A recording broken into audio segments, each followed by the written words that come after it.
السلام عليكم ورحمة الله وبركاته دنا የተከበራችሁ የቻናላችን ቤተሰቦች ሰላም እንደምን አላችሁ አለን። ዛሬ እንግዲህ ከገረገንቲ ውጭ ሊሾ ለማድረግ ስንት ይፈጃል የሚለውን በዝርዝር የ65 ቆርቆሮ ሂሳብ እንመለከታለን። እንዲሁም በሴራሚክ ሊሾ ወይ በሴራሚክ ደግሞ ማስተረክ ከፈለጋችሁ ምን ያክል ይጨምራል የሚለውን የብሩን መጠን እንመለከታለን። እንዲሁም ደግሞ ሊሾ በሲሚንቶና በአሸዋ ለማስተረክ ምን ያክል ይፈጃል የሚለውን የ65 ቆርቆሮ በዝርዝር ሰርቼላችኋል። ሌላውን የብር መጠኑን ተቃራቢ የሆነ ሂሳብ አስቀምጬላችኋለሁ። መነግራችሁ ይሆናል ሰርቼላችኋለሁ። ያው መነግራችሁ ይሆናል። እስከ መጨረሻ አብራችሁን ቆዩ። ቪዲዮ እይታ እያገኘ አይደለም፣ ላይክ እያደረጋችሁ አይደለም፣ ሼር እያደረጋችሁ አይደለም። እኛ እንደዚህ ለፍተን ለእናንተ ስናቀርብ ላይክ ሼር ማድረግ አያስከፍልም፣ ምንም ችግር የለውም። ላይክ ሼር አድርጉልን፣ ለኛ ይጠቅመናል ማለት ነው። እንግዲህ ያው በዚህ ቻናል ከሚቀርብላችሁ ስራ መካከል የግንባታ እቃ መረጃ ይቀርባል። የሲሚንቶ፣ የአሸዋ፣ የድንጋይ የመሳሰሉት የግንባታ ሙሉ እቃ መረጃ የሚቀርብበት ቻናል ነው። ሌላ ደግሞ ከውጭ ስትመጡ ምን ልስራ ብላችሁ ላሰባችሁ አዋጭ የሆነ ቢዝነስ እያየን የምናቀርብበት ቻናል። የተሰራላችሁን ቪዲዮ አለ፣ መለስ ብላችሁ ተመልከቱ። በቅርብ የተሰራላችሁ ቪዲዮ አለ። ሌላ ደግሞ የኤሌክትሮኒክስ እቃዎች፣ የሶላር የመሳሰሉት እንዲሁም ደግሞ ሰርፕራይዝ ማድረግ የምትፈልጉ ሞባይሎች፣ ብዙ አይነት መረጃዎች የተሰራላችሁ ቪዲዮ አለ። መለስ ብላችሁ ተመልከቱ። የፈርኒቸር እቃዎችም እንሰራለን፣ ቪዲዮን ተመልከቱ እንላለን። ወደ መረጃው ስገባ እንግዲህ ለዛሬ ይዤላችሁ የቀረብኩት ምንድነው፣ ሊሾ ለማድረግ ቤታችሁን የሚያስፈልገው አንደኛ ሲሚንቶ ነው፣ ሁለተኛ አሸዋ ነው፣ ሶስተኛ የግንበኛ ሂሳብ ነው ማለት ነው። ያው ውሃ ልክ ከታሰረ በኋላ ገረገንቲ ከተሞላ በኋላ ያው ገረገንቲ ስለሚሞላ ሊሾ ለብቻ ስለሆነ የሚሰራው ማለት ነው። ወይ ደግሞ ገረገንቲ አስሞልታችሁ በዛው ሊሾ ማሰራት ትችላላችሁ። ዞሮ ከተመረገ በኋላ ሊሾም ስለሚደርስ ከተመረገ በኋላ ነው ሊሾ የሚሰራው ወቅቱ ማለት ነው። በደንብ አሪፍ ተደርጎ የሚሰራው የዛን ጊዜ ነው። እንግዲህ ሲሰራ በጥንቃቄ መሰራት አለበት። በሴራሚክ ብታደርጉ ነው ምን ያክል ይጨምርባችኋል የሚለውን እዙ ላይ ያይዤ ነግራችኋለሁ። እንግዲህ 65 ቆርቆሮ ቤት ሲሚንቶ ከ7 ኩንታል እስከ 8 ኩንታል ይፈልጋል።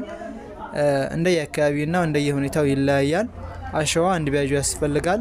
እንዲሁም ግንበኛ ከ6000 እስከ 8000 ብር ሂሳብ ያስፈልጋል ማለት ነው። ይሄ ሁላ ስትደምሩት ሊሾ ለማድረግ ብቻ ከ35000 እስከ 38000 ብር ያስፈልጋል ማለት ነው። ሊሾ ለማድረግ ብቻ ማለት እንደየ አካባቢው ዋጋውም ስለሚለያይ ከዚህ በላይ ሊፈጅ ይችላል። ለምሳሌ እኛ አካባቢ አሸዋ እስከ 20 ሺህ ብር ድረስ ነው፣ 21 ሺህ ብር ድረስ ነው። ሌላ ቦታ ደግሞ 40 ሺህ ብር የሚባልበትን ቦታ አለ፣ ከዛ በላይ የሚሸጥበትን ቦታ አለ። ሲሚንቶ 1200 ብር ጀምሮ እስከ 1400 ብር ድረስ የተለያየ ሲሚንቶ አለ። እንደየ አካባቢው ሲሚንቶም ይለያያል ዋጋ። ሌላው የግንበኛ ባለሙያ ሂሳብ እንደዛው ይለያያል ማለት ነው። እንግዲህ እስከ 38 ሺህ ብር ይፈጃል። እንግዲህ ሴራሚክ እናስደርግ ደግሞ ካላችሁ ዞሮ ሴራሚክ እናስደርግ ካላችሁ የተወሰነ ስለሚተኮስ ሲሚንቶ ማለት ነው ያን የዛን ሂሳብ ሲሚንቶ ትቀንሳላችሁ። እንዲሁም የባለሙያ ሴራሚክ የሚያነጥፍ ባለሙያ ያለባችሁ ሴራሚክ ያስፈልጋቸዋል። ለምሳሌ 65 ቆርቆሮ ቤት የሰራ ሰው ከ50 እስከ 60 ካሬ ባለው ነው የሚሆነው ሙሉ ቤቱ ማለት ነው። ያው የተወሰነ እየመረጠ ኮሪደር ካለው እስከ 50 ካሬ ቢሆን እንግዲህ ይሄን ለማሰራት 50 ሺህ ብር ያስፈልጋል ማለት ጭማሪ ለሴራሚክ ለማስደረግ 50 ሺህ ብር ያስፈልጋል። ዞሮ አጠቃላይ እስከ 90 ሺህ ብር ሊወስድባችሁ ይችላል ሴራሚክ እናስደረግ የምትሉ። በኖርማል ደግሞ በሲሚንቶ ብቻ ከሆነ ሊሾ እናስደረግ የምትሉ ከሆነ እስከ 38 ሺህ ብር ድረስ ነው የሚወስድ፣ በግማሽ ይቀንሳል ማለት ነው። ሌላው እንግዲህ 45 ቆርቆሮ ቤት ደግሞ ያላችሁ ሰዎች 25 ሺህ ብር 26500 ብር ይፈጃል። በሴራሚክ እናስደርግ ካላችሁ እስከ 60 ሺህ ብር ሊወስድባችሁ ይችላል። 50 ቅጠል ቆርቆሮ ቤት ያላችሁ 29500 ብር ሊወስድባችሁ ይችላል ማለት ነው። ተቃራቢ የሆነ ሂሳብ ነው። በዚህ ወቅት በዚህ ጊዜ ሂሳብ የሰራሁላችሁ ነው። እንደየጊዜውም ይዋጋ ስለሚለያይ ማለት ነው። ለ55 ቅጠል ቆርቆሮ ቤት ሊሾ ለማስደረግ 32450 ብር ያስፈልጋል። ለ60 ቅጠል ቆርቆሮ ቤት 35000 ብር፣ ለ65 ቅጠል ቆርቆሮ ቤት ያው 38000 ብያችኋል ሊሾ ለማስደረግ። ያው ዞሮ እዚህ ላይ የምትጨምሩበት ምንድነው በሴራሚክ ሲሆን እጥፍ ሁለት ማድረግ ነው፣ የሴራሚክ ወጪ ስላለ ማለት ነው።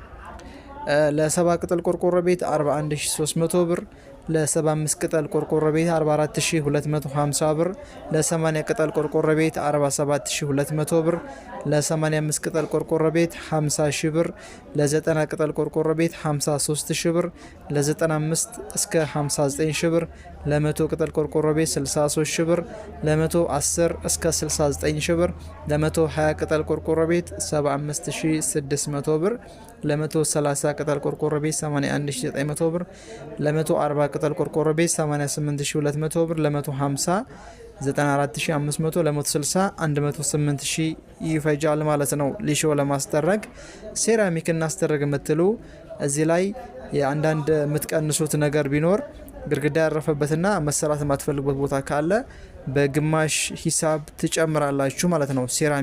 የሴራሚክ ዋጋ በካሬ የቤታችሁ ካሬ ካወቃችሁ እንግዲህ ካሬ ከ1100 ብር ጀምሮ አለ። የባለሙያ 200 ብር አለ በካሬ ለማስነጠፍ። ሌላው የተገዛው ሲሚንቶና አሸዋ ስለሚበቃ በዛ ላይ ይሰራል ማለት ነው። እንግዲህ ለዛሬ ያስኩላችሁ ሊሾ ለማድረግ ቤታችሁን ይሄን ያክል ነው የሚፈጀው። እንደየወቅቱ እንደየጊዜው ይለያያል ማለት ነው። ሂሳቡ ሊጨምርም ሊቀንስም ይችላል እንደየአካባቢው ሲለያይ ማለት ነው። ሌላው ወቅቱ በተለያየ ቁጥር ዋጋም እንደዛው ይጨምራል። እንግዲህ ቪዲዮውን ላይክ ሼር ማድረግ አትርሱ እንላለን። ሀሳብ አስተያየት ካላችሁ ኮሜንት ላይ አስቀምጡልኝ።